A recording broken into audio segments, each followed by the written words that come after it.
चंद्रशेखर जी। धन्यवाद सभापति जी। राष्ट्रपति जी के अभिभाषण पे मुझे आपने मेरी बात रखने का मौका दिया।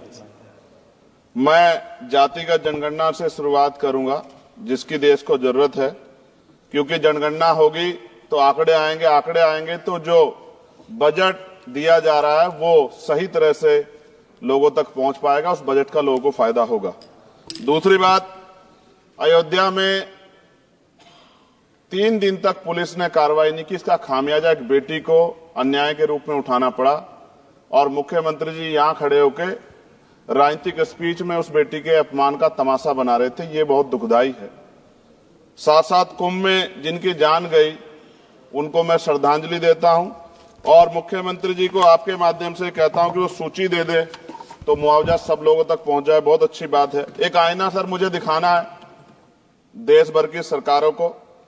यही बागपत के एक बच्चे ने न्याय नहीं मिला सर, आत्महत्या कर ली पार्लियामेंट के सामने, जितेंद्र ने।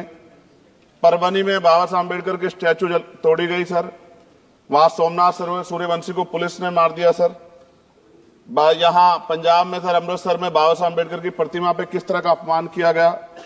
गोरखपुर में 2 दलित बच्चों की हत्या हुई सर। सूरत में एक दलित बच्ची को फीस ना चुका कारण अपमानित किया गया, उसने सुसाइड कर लिया सर। झुंझुनू में राजस्थान में एक बच्चे की पिटाई की गई मटकी छूने पे सर दोबारा। कठुआ जम्मू में सर एक नाबालिग बच्ची का सामूहिक बलात्कार किया गया सर। साथ साथ सहारनपुर में भूमाफियाओं ने शमशान की भूमि को देवबंद में सर जबरन कब्जा करने की कोशिश की, गोलीबारी की सर। आजमगढ़ में सूरज की हत्या सर हो गई और पुलिस बचाने काम करे अपराधियों को। सर SC/ST को पहले जमीन मिलती थी पट्टों के रूप में, कई सरकार ने दी। उन जमीनों को पहले तो दबंगों ने कब्जा के रखा और अब उन जमीनों को सरकार भी छीन रही है सर। शहर में रहने वालों को SC/ST को आवासीय पट्टे दिए जाने चाहिए। आजादी के 75 साल भी घर नहीं है, बाद भी SC/ST के बच्चों को जो स्कॉलरशिप दी जाती थी, केंद्र और राज्य का आपसी विवाद है कि 60% आप दोगे, 40 हम देंगे।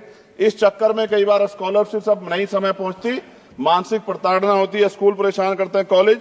इसलिए मेरी राय है सर कि 0 बैलेंस पे उन बच्चों का एडमिशन कराया जाए। जब सरकार कुछ करना ही चाहती तो बच्चों को फायदा हो जाए।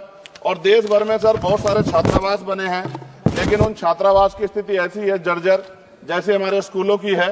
इन छात्रावास का जीर्णोद्धार करा जाए, उनकी रख रखाव का ख्याल रखा जाए, क्योंकि यहाँ देश का भविष्य तैयार हो रहा है। और ऐसी हालात सर स्कूलों की है, स्कूलों के हालात आप देश भर में, मैं उत्तर प्रदेश से आता हूँ, जाके देखोगे नगीना क्षेत्र में सर अगर स्कूल गिर जाएगा किस दिन बहुत बड़ा हादसा हो जाएगा, कोई पूछने वाला नहीं है सर। बात OBC समुदाय की जाए सर, OBC समुदाय को वक्त आ गया है कि विधानसभा और लोकसभा में आरक्षण जो है सर मिलना चाहिए, जो उनकी पर्याप्त संख्या यहाँ लोकसभा में और सभी स्टेटों की विधानसभा में आ पाए, जो सामाजिक समानता की दिशा में जरूरी कदम है। OBC को भी SC/ST की तरह सर प्रमोशन रिजर्वेशन मिले। OBC आरक्षण में जोड़ा गया सर असंवैधानिक है, क्रीमी लेयर उसको खत्म किया जाए। सरकारी स्वायत्त संस्थानों में भी सरकारी विभागों के समतुल्य पदों को चिन्हित किया जाए तथा उनकी समतुल्यता स्थापित की जाए, ताकि इन संस्थानों में कार्यरत OBC कर्मचारियों के बच्चों को भी आरक्षण का लाभ मिल जाए। सर पत्रकार सुरक्षित नहीं है। पत्रकार मुकेश चंद्राकर की सर भ्रष्टाचार के खिलाफ आवाज उठाने पर हत्या की गई सर। कौन पत्रकार ईमानदार से पत्रकारिता करेगा। किसानों को MSP की कोई लीगल गारंटी नहीं। एक बड़े किसान है दल्लेवाल जी, 69 दिन से सर जीवन और मौत के बीच आमरण अनशन पे है। क्या अब तक किसी दिन उनकी जान चल जाए, सरकार को संज्ञान लेना चाहिए। सर माइनॉरिटी की बात करूंगा, धार्मिक आस्था की बात है, हम तो सभी का सम्मान करते हैं क्योंकि हमने शपथ ली है, हम संविधान को मानने वाले लोग हैं। लेकिन सर बड़ौत में भगवान आदित्यनाथ निर्वाण लड्डू पर्व के दौरान दुर्घटना हुई, 8 लोगों की जान चली गई, श्रद्धालुओं की 75 घायल है, सरकार ने संज्ञान नहीं लिया। अयोध्या की तरह उनको मुआवजा दे देते तो उनके मन में भी जो माइनॉरिटी है पीड़ा जो है वो खत्म हो जाती। न्यायालय द्वारा पारित आदेश के बावजूद जैन समाज को जैन महातीर्थ गिरनार जूनागढ़ गुजरात पे पूजा करने रोका जाए, जो उनके मौलिक अधिकार का उल्लंघन है सर। बरेली में सार्वजनिक रूप से हजरत पैगंबर मोहम्मद साहब के खिलाफ सार्वजनिक अपमानित गाने चलाए गए। क्या सर मुसलमानों की धार्मिक आस्था का सम्मान नहीं होना चाहिए? उनका भी तो आजादी में योगदान है। और इनको अपराधियों किसका संरक्षण की खुलेआम इतने इस तरह गाने बजा के अपमानित कर रहे हैं।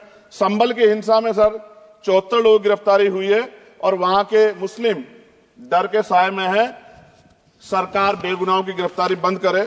महाराष्ट्र में सर चंद्रपुर जिला पड़ता है, मैं अभी गया था, तालुका चिमूर में ताडोबा फॉरेस्ट में संग्रामगिरी पहाड़ पर बौद्ध स्थल है सर, बहुत पुराना। वहां बौद्ध भिक्षु को सरकार बिजली नहीं देती, रास्ता नहीं देती और इतनी बुरी हालत में उनकी धार्मिक आस्था क्या है सर, तथागत बुद्ध की ज्ञान स्थली होने के कारण बोध गया में बौद्ध धर्म के अनुयायियों के लिए जो बहुत महत्वपूर्ण स्थल है सर, इस स्थल पर अवैध कब्जा हटवाकर बौद्ध धर्म के अनुयायियों को सौंपा जाए। उनमें बड़ी चिंता, देश विदेश से लोग आते हैं, तो यहाँ हमारे देश की छवि भी खराब हो रही है। और अभी 12 फरवरी को सदगुरु रविदास जी महाराज की जयंती है और 14 अप्रैल को बाबा साहब अम्बेडकर की, 11 अप्रैल को राष्ट्रपिता ज्योतिबा फुले, इनको मानने वाले लोग नए कार्यक्रम करना चाहते हैं। अभी जिस विचार की सरकार है सर, वो तो कोई कार्यक्रम कर लें, लेकिन अगर ये कार्यक्रम करना चाहते हैं तो इनको कोई छूट नहीं है और नई परमिशन नहीं मिल रही। खत्म करूंगा सर, अंत में थोड़ा सा और रह गया सर, इसको खत्म करूंगा। लेकिन सर मैं जानना चाहता हूं, क्या सरकारी पैसे पे एक ही धर्म का अधिकार है? दूसरे धर्म के धार्मिक आयोजनों पे अभी कुंभ में 7,500 करोड़ रुपए खर्च किया आपने। आप रविदास जयंती पे कितना खर्च करेंगे? आप 14 अप्रैल को डॉक्टर बाबा साहब अम्बेडकर जिनकी जय जयकार होती है, उन पे कितना खर्च करेंगे? और उनके विचारों को आगे बढ़ाने के लिए आप क्या सहयोग करेंगे? ये सवाल बहुत बड़ा है। और अंत में सर मुझे आपसे, आपके माध्यम से सरकारों को कहना है सर, क्या इस देश से दलितों, मुसलमानों, पिछड़ों, आदिवासियों को निकाल देना चाहती है सरकार? जिस तरह से उनके अधिकारों को, स्कॉलरशिप को, उनकी पढ़ाई को, हेल्थ सिस्टम में कोई पैसा नहीं खर्च हो रहा है, क्या उनको निकाल के इस देश को ऐसा देश बनाना चाहते हैं जहां कुछ ही धर्म के लोग रहेंगे? सर मैं ये कहना चाहता हूं, देश सबका है और अगर सरकार ये तय करके बैठेगी कि वो दलितों, मुसलमानों को, पिछड़ों को, आदिवासियों को निकाल देगी, तो सर ये संभव नहीं। इतनी बड़ी आबादी है, हम अम्बेडकरवादी लोग उनके पक्ष में खड़े हैं क्योंकि हमने शपथ ली है कि हम हर व्यक्ति का संरक्षण करेंगे। और मैं आपके माध्यम से सरकार को चेतावनी के तौर पर कहना चाहता हूं, सरकार अपनी इस आदत में सुधार करे, वरना इसके परिणाम सड़कों में बहुत भारी होंगे। अगर मुसलमानों को, दलितों को आप लोग निकालने के बारे में सोचोगे और उनकी धार्मिक आस्था का अपमान करोगे तो ये हम लोग किसी कीमत पे बर्दाश्त नहीं करेंगे। मैं आपका धन्यवाद करूंगा सर, लेकिन साथ साथ मैं ये भी कहूंगा सर, और सर खत्म कर रहा हूं सर, 10 सेकंड में खत्म कर रहा हूं सर, आप आदेश करेंगे तो खत्म कर दूंगा। खत्म कर दीजिए, एक सेंटेंस बोलिए। 10 सेकंड में खत्म कर दूं सर, एक सेंटेंस में 10 सेकंड भी आएगा, बोलिए सर। मैं बस ये कहना चाहता हूं कि सरकार सभी का ध्यान रखे और उनमें भी गरीबों का ज्यादा ध्यान रखे, क्योंकि सर अभी जेब कटाई हुई, 2800 रुपए का टिकट है सर इलाहाबाद का, 56,000 रुपए का था सर। मैंने मंत्री जी से कहा, तब जाके उन्होंने संज्ञान लिया, तब आधे रेट हुए। इसलिए कह रहा हूं, धर्म के नाम पे धंधा और लूट नहीं होनी चाहिए सर, इसकी जिम्मेदारी सरकार की। धन्यवाद सर।